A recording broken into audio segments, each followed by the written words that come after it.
কি হলো মা, তুমি কাঁদছো কেন? বাবা, আমি যতই চেষ্টা করি কিছুই ঠিকমতো হয় না। পরীক্ষায় কম নাম্বার, প্রতিযোগিতায়ও হেরে গেলাম। মনে হচ্ছে আমি ব্যর্থ, আমি কিছুই পারবো না। মা জানো, অন্ধকার রাতের পরেই সূর্য ওঠে। হতাশা মানে শেষ না, এটা আসলে নতুন শুরুর ডাক। কিন্তু সবাই তো হাসে, বলে আমি পারবো না। মানুষ যা বলে বলুক, সফল মানুষরাও একসময় হেরেছিল, হোঁচট খেয়েছিল, কিন্তু তারা হাল ছাড়েনি। হতাশা যদি তুমি ভরসায় বদলে দিতে পারো, তাহলে জয়ের দরজা খুলে যাবে। তাহলে ব্যর্থতা আসলে শত্রু না, শিক্ষক। ঠিক তাই মা, ব্যর্থতা ধৈর্য শেখায়, শক্ত হতে শেখায়।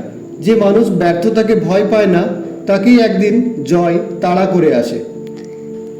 তাহলে আমি হাল ছাড়বো না বাবা, আবার চেষ্টা করব যতবার দরকার। এই তো আমার সাহসী মেয়ের মতো কথা। মনে রেখো, হতাশা শুধু তখনই সত্যি হয় যখন তুমি নিজের ভেতরের আলো নিভিয়ে দাও।